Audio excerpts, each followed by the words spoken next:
મિત્રો, શું તમે જાણો છો કે હિન્દુ ધર્મમાં જેઠ મહિનાને માત્ર એક સામાન્ય મહિનો નહીં, પરંતુ તપ, સંયમ, દાન અને ભગવાનની કૃપા મેળવવાનો અત્યંત પવિત્ર સમય માનવામાં આવે છે.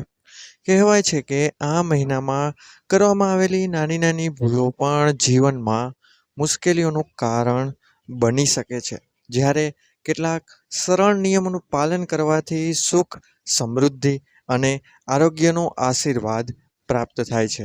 પરંતુ આખરે જેઠ મહિનામાં એવી કઈ બાબતો છે જેનું ખાસ ધ્યાન રાખવું જોઈએ? શું આ મહિનામાં કેટલીક વસ્તુઓ કરવી શુભ માનવામાં આવે છે અને કેટલીક વસ્તુઓથી દૂર રહેવાની સલાહ આપવામાં આવે છે?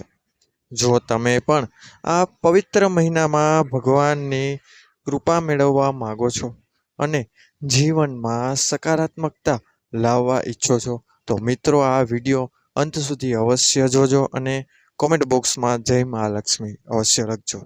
કારણ કે આજે આપણે જેઠ મહિના સાથે જોડાયેલા એવા મહત્વપૂર્ણ નિયમો અને પરંપરાઓ વિશે જાણીશું, જેના વિશે ઘણા લોકો અજાણ હોય છે. જેઠ મહિનો વર્ષના સૌથી ગરમ મહિનાઓમાંનો એક માનવામાં આવે છે. તેથી આ સમય દરમિયાન શરીરની સાથે મનની પણ વિશેષ કાળજી લેવી જરૂરી છે.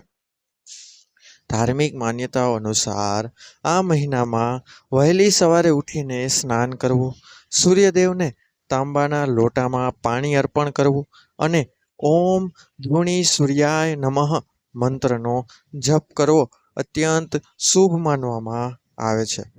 એવું માનવામાં આવે છે કે મિત્રો, સૂર્યદેવની કૃપાથી આત્મવિશ્વાસ, આરોગ્ય અને યશમાં વધારો થાય છે.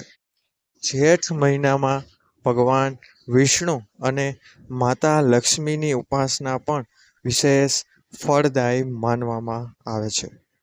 ઘરમાં નિયમિત રીતે દીવો પ્રગટાવવો, વિષ્ણુ સહસ્ત્રનામ અથવા ઓમ નમો ભગવતે વાસુદેવાય મંત્રનો જપ કરવો શુભ માનવામાં આવે છે. આ મહિનામાં પાણીનું વિશેષ મહત્વ છે.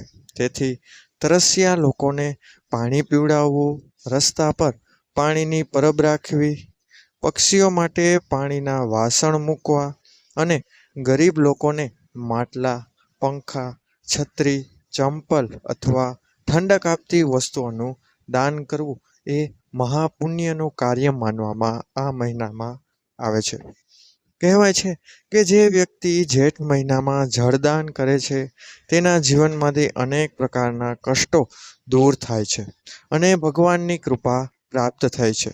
આ મહિનામાં ક્રોધ, અહંકાર, ખોટું બોલવું, કોઈનું અપમાન કરવું અથવા ઝઘડો કરવાથી બચવું જોઈએ. કારણ કે ધર્મશાસ્ત્રોમાં મન અને વાણીની શુદ્ધિને ખૂબ મહત્વ આપવામાં આવ્યું છે. જેઠ મહિનામાં શક્ય હોય તો સાત્વિક ભોજન લેવું, વધુ તેલવાળું અને ભારે ભોજન ટાળવું, તેમજ શરીરને ડિહાઇડ્રેશનથી બચાવવા પૂરતા પ્રમાણમાં પાણી, છાશ, લીંબુ પાણી અને અન્ય પ્રાકૃતિક પીણા પીતા રહેવું જોઈએ. ગરમીના કારણે બપોરના સમયે બિનજરૂરી બહાર નીકળવાનું ટાળવું. જો બહાર જવું જરૂરી હોય તો માથું ઢાંકીને જવું અને શરીરને ગરમીથી સુરક્ષિત રાખવું. આ મહિનો તપ અને સંયમનો સમય માનવામાં આવતો હોવાથી શક્ય હોય ત્યાં સુધી ઉપવાસ, જપ, ધ્યાન અને ભક્તિમાં સમય પસાર કરવો જોઈએ. ઘરમાં સ્વચ્છતા જાળવવી, મંદિરને સ્વચ્છ રાખવું અને રોજ ભગવાનની આરતી કરવી પણ શુભ માનવામાં આવે છે. જેઠ મહિનામાં વૃક્ષોનું મહત્વ પણ વિશેષ જણાવવામાં આવ્યું છે. પીપળા, વડ અથવા તુલસી જેવા પવિત્ર વૃક્ષોની સેવા કરવી, તેમને પાણી અર્પણ કરવું અને તેમની આસપાસ સ્વચ્છતા રાખવી પુણ્યદાયક માનવામાં આવે છે. સાથે જ પર્યાવરણનું રક્ષણ કરવા માટે નવા વૃક્ષો વાવવાનો સંકલ્પ કરવો પણ ઉત્તમ માનવામાં આવે છે. ઘરમાં વડીલોનું સન્માન કરવો, માતા પિતાની સેવા કરવી અને જરૂરિયાતમંદ લોકોને મદદ કરવી આ મહિનાના શ્રેષ્ઠ પુણ્ય કર્મોમાં ગણાય છે. જેઠ મહિનામાં કોઈ પણ ધાર્મિક કાર્ય કરતા પહેલા શુદ્ધ મન અને નિષ્ઠા રાખવી સૌથી મહત્વપૂર્ણ છે મિત્રો. કારણ કે ભગવાન માત્ર દેખાવ નહીં પરંતુ મનુષ્યના ભાવ અને ભાવનાને સ્વીકારે છે. જો શક્ય હોય તો એકાદશીનું વ્રત કરવું અને ભગવાન વિષ્ણુની ભક્તિ કરવી પણ કલ્યાણકારી માનવામાં આવે છે.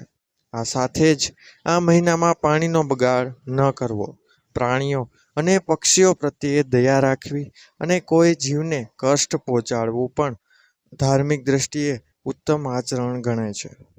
ધ્યાન રાખો કે આ તમામ માન્યતાઓ મુખ્યત્વે મિત્રો હિન્દુ ધાર્મિક પરંપરાઓ અને લોકવિશ્વાસ પર આધારિત છે. તેથી દરેક વ્યક્તિ પોતાની શ્રદ્ધા અને પરંપરા મુજબ તેનું પાલન કરી શકે છે. મિત્રો, હું અંતમાં એટલું જ કહીશ કે જેઠ મહિનો આપણને માત્ર ધાર્મિક નિયમોનું પાલન કરવાનું જ નહીં પરંતુ કરુણા, દાન, સેવા, સંયમ અને સારા કર્મોથી જીવનને વધુ પવિત્ર બનાવવાની પ્રેરણા આપે છે.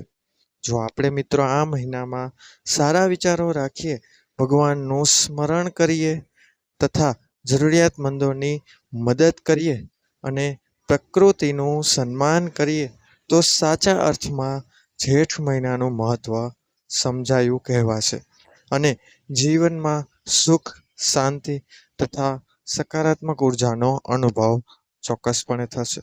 તો મિત્રો, આ વિડીયો ઉપયોગી લાગ્યો હોય તો વિડીયોને લાઈક કરજો, કોમેન્ટ બોક્સમાં વિડીયોની રાય તમારી અવશ્ય જણાવો, ચેનલને સબસ્ક્રાઈબ કરજો અને આજુબાજુમાં મિત્રજનો, પરિવારજનોમાં વિડીયો શેર અવશ્ય કરજો. મળીશું હવે મિત્રો આવા જ નવા વિડીયો સાથે. ત્યાં સુધી બધાને મારા હર હર મહાદેવ. ધન્યવાદ. અસ્તુ.